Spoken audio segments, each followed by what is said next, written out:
Hey everybody, today's Monday, December 12th. This is my 12th video. I'm going to give a testimony today that I was told from my friend Ben. My friend Ben is a minister in Africa, and when I was in Africa, Ben hosted me. I stayed at his house. Him and his wife um, let me stay there and fed me, and Ben drove me around to the different meetings and crusades and all kinds of things that we did while I was over there. And while I was there, Ben gave me this testimony, and it's really cool testimony, and the Lord brought it back to my mind today when I was driving home from work. So I thought I'd stop and share it with you guys. The Ben was at one point, not now, but at one point he was a youth pastor at his church, and he was taking the kids on an outreach, which was like a week-long outreach to this village. And he lives in Uganda, and they all live in churches in Kampala, which is the capital of Uganda. And I'm not sure where their village was that they were going to go to do an outreach, but it was a little bit of a ways away from Uganda. So I mean, away from Kampala. So they were going to stay in that village for a week. They had places all set up to stay, and they went out to this village. And the day that they got there, they started setting up in the middle of the village speakers and a platform and everything, because they were going to get up there and they're going to do worship. Ben was going to preach. They were going to maybe do some skits or some songs and different things, whatever. They were going to minister to the little kids. Little kids were going to come up. I don't know what all they had planned to do. But they got there, they started setting up. One of the people came out and greeted them from the village. He came out and greeted them and said, a lot of churches have come to this village to try to evangelize us, to try to preach the gospel. And none of them have been successful. And they told them that they all have gone home back to wherever they came from before they even planned to leave. They left before they planned to. And Ben, he just took it with a grain of salt and said, okay, well, whatever. And Ben had told me that he'd been telling the youth like months or at least a month prior to this trip. He was encouraging the youth, please pray. You got to pray. You got to pray for this trip. You got to pray for the youth group. You got to pray for success. You got to pray for the Spirit of God to move during this trip. You got to just pray over this whole endeavor. And he said he didn't feel like the youth were taking it serious. He felt like they were taking it more of like a vacation or like just a time to get together and hang out and pal around, more than an actual evangelistic outreach, more than like we're doing something for God. We're doing something that could require spiritual warfare. He said they weren't really taking it serious. But they started setting up the stage and the speakers and all that. And right when they had pretty much got it set up, out of nowhere, they said, because there was no weather happening that day. It wasn't a windy day or anything. Out of nowhere, a giant gust of wind came along, blew everything over, blew the speakers down, just blew it all down. And then that was it. And then there was no more wind. It was just out of nowhere, just gust of wind came, blew everything down. And they were like, well, that was weird. And they had to set everything back up again. And it was very frustrating. And some of the kids kind of got freaked out about that. Like, I wonder what that is. Why is this happening? And so, Ben encouraged the kids, look, we have to pray. We're dealing with forces here that are not of this world. We have to pray. And, they weren't really taking it serious still. So that night they went back to wherever they were staying, like a little cabin area where all the youth and all were. They were all in this. I'm picturing like a bunkhouse with a bunch of bunks, a bunch of beds in one room, one giant room. I don't know if that's exactly how it was, but when he was telling me the story, that's how I pictured it. And he said that some of the kids started getting sick. Some of the kids started having anxiety attacks. Some of the kids started having weird things happening to them. And he said by the end of the night, like the kids were just really, in the middle of the night, I guess, the kids were just freaking out, all kinds of stuff. Ben got them all together, said, look, I told you we have to pray. We have to be prayed up. This is spiritual warfare. And apparently at the time, no church had ever been able to go in there and actually penetrate that village with the gospel, or that whole area with the gospel. People have tried many times and it never worked. So, long story short, Ben and the youth group stayed there for maybe 3 more days, 4 more. It wasn't that much longer they stayed. I don't think they stayed the whole time they were planning to. But they did try. They stayed and they tried to do something, and nothing really actually came of the trip. Just like that guy had said, this is what usually happens. But so Ben had an assistant there that was helping with the youth, and Ben sent all the youth back to the church, back to Kampala. He sent all the youth back to their home church with his assistant, and Ben stayed in the village by himself.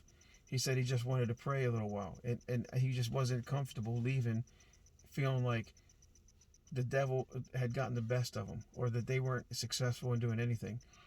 And so when they left, Ben was still there, and he said he just felt like he needed to pray and walk. So he just started walking around the village, just praying, probably praying in the Holy Spirit. And he was just walking around that area, and he said he went down this one path that he was just feeling like just directed by the Lord. He's just walking and praying, and he got to this one house, and the Holy Spirit put it on his heart to go up and knock on the door, and whoever answers just talk to them about the Lord. So he went up to the door, he knocked, and it was, an African house. I don't know if it was a hut or how it was set up. I'm not sure, but he got up to it and knocked on the door. The guy came and answered the door, and it ended up being a witch doctor. And not just any witch doctor, it was the head witch doctor of that whole area. This guy had been in power, and he'd been a witch doctor for a long time. And so the reason that village and that area was so tough to penetrate with the gospel was because there was a demonic covering over that village, or that area. It was like almost like a gray cloud, like a darkness, but you couldn't see it. It was in a spiritual realm, but there was a thing over that area because these witch doctors had given that whole area. They've been doing sacrifices and all kinds of things in that place, and they'd been doing worshiping the devil, and so there was a principality that was in charge of that whole region, over that whole area, and it was very strong. And so anyway, what happened was Ben just knocked on the door. The witch doctor answered the door, and Ben just started talking to him about the gospel, about Jesus, and about the Holy Spirit. And the witch doctor didn't want to hear anything about it, and he was pretty, I think he was rude and kind of like, yeah, just get away. I don't want anything to do with you, or whatever. And Ben said that something happened when he was standing there in front of the witch doctor. The witch doctor was standing in his doorway, and Ben said it felt like something kind of shoved him in the back. It is what I remember him saying, like something like pushed him, and Ben said he kind of fell forward while they were talking, and he had to actually grab the doorway to stop himself from falling into the guy's house.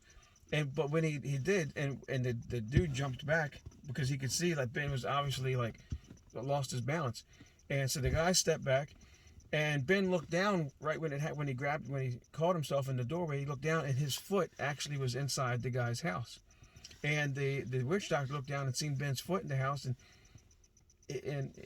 he wasn't happy about it, right? And Ben didn't understand it. He didn't understand what had just happened. He didn't understand why he felt like he almost fell down talking to the guy, like something pushed him or whatever. He wasn't sure what that was about. So, Ben's like, all right, whatever, and they parted ways. Ben said, see you later, I'll pray for you, whatever. I don't know what he said, but they parted ways. Ben went back to the village where he was staying, back where they were trying to do some gospel outreach. And Ben still had that little area, I guess he was still staying in that bunkhouse thing, whatever. So he went back to that place, and he was going to stay one more night and then leave the next day to go home. Well, that night, it just so happened that witch doctor was having a worship service, having a party at his house, kind of. But it wasn't a party. It was a worship service. It was a time when there was I think Ben said like twice a year, the witch doctors in all the different regions, they all get together, and they worship and they sacrifice, and they they dance and they do all this stuff, and they get into these trances, and they have these supernatural things that happen to them, but it's demonic. It's not godly at all. It's the devil, and demons show up, and they get instructions from the devil as far as what they're going to do for the next 6 months in that region, and who's going to rise into power, and who, different things that's going to happen, and they kind of get their marching orders, and they do this every so often. Well, that night that Ben was there that day, that night, all these witch doctors were meeting at this witch doctor's house to do this, and they were going into the witch doctor's backyard, I guess, to do all this stuff. And what happened was so all these witch doctors came there to do this, and all night they were dancing, they were worshiping, they had the fires going, they were sacrificing things, they were doing all this stuff, but nothing was happening. Nothing supernatural was happening. Nothing powerful was happening. There wasn't anything like normal, like what they're used to. Nothing was happening. They couldn't figure it out. And they went all through the night, and then in the morning, what happened was, as the sun was coming up, the witch doctor was looking over at the woods, and he seen 2 witch doctors that never showed up. There was 2 witch doctors, they just didn't make it to the service, or to their, whatever you want to call it, to their gathering. But he looked over, and they were standing on the edge of the woods, like they were supposed to be coming to his house, but instead of coming to his house, they were standing there and he was like, "Come on!" He waved away, "Hey guys, what are you so late for? Whatever." And the witch doctors told him, "We've been trying to get to your house all night, but there's been a hedge of fire all around your house." And he said, in the spiritual realm, there's a hedge of fire, and we aren't able to pass through it. We can't get through it. We can't get to your house. We've been stuck here on the edge of the woods all night trying to get to you. And then all the witch doctors that were in the area at this guy's house realized why their service was so unsuccessful, because nothing was happening. They couldn't have there was nothing spiritual, nothing supernatural. No demons were showing up. No evil spirits, evil presence. None of that was happening, which always happens when they get together. But it wasn't happening that night. And then the witch doctor said, the reason we couldn't get to you is because there was a hedge of fire all the way around your property. It was in the spiritual realm, like I said. And they realized it was that same hedge of fire that was stopping everything that they were trying to do from being successful. And the witch doctor, and so they started questioning the witch doctor whose house it was. What's going on here? Why is this happening? What have you been doing? Why is there a hedge of fire around your house that our spirits and our God and our people, are not able to penetrate? And the witch doctor said, there was a man here yesterday, talking about my friend Ben, who came to talk about Jesus. And when he was here, his foot actually came into my house and stepped foot. And he goes, when that happened, he goes, I felt something happen. And is what he said. When his foot came in my house and stepped on my property, he goes, I knew something had happened. He goes, I just didn't know what. And so from that happening, from that instance, and they all seen that just Ben's foot, just stepping on this man's property, caused them to not even be able to do anything in the spiritual realm. And so what they ended up doing was they all went to find Ben. They went to this village where Ben was staying. They found him at this house, and they knocked on the door. He came out, and what ended up happening, because they were upset about this going on, and what ended up happening was they all got saved, because they realized that Ben, in his naiveness, was more powerful because of the Holy Spirit inside of him than everything that they were doing on purpose to try to make their gods do anything or be powerful or whatever. The demonic realm that they were working in was so weak compared to Ben, who's just going around praying in the Holy Spirit and just trying to love on people. So the head witch doctor got saved. All the witch doctors under him got saved. All the witch doctors under those witch doctors, because they were the head witch doctors for their regions and their villages, they all got saved. The whole region, the whole place, got saved, repented. All the people who called on the witch doctors for healing and for all kinds of like superstitional garbage, they all got saved. I mean, it was a revival. The whole place, it was just amazing. All because instead of going home with the youth group, Ben decided just to walk around and pray, and the Holy Spirit led him to this one spot. I mean, amazing, amazing. The repercussions, the ripple effect from just one Christian filled with the Holy Spirit, walking and praying, just being obedient to the Lord, not feeling peace about leaving, so he stayed. Just, it's amazing, the power of the Holy Spirit that exists inside each and every one of us who believe. All right, that's my story. I know I went 15 minutes today. This is the longest video I've ever made. Apologize for going so long, but it was just a very powerful testimony, and I wanted to share it with everybody. God bless. If you like this video, like it. Subscribe to my YouTube channel. It's called God Stories. Actually, it's called God Stories 1120 because that's what YouTube gave me for after God Stories. I don't know what 1120, but whatever. God bless you, everybody. Hope you're having a great day. Talk to you tomorrow.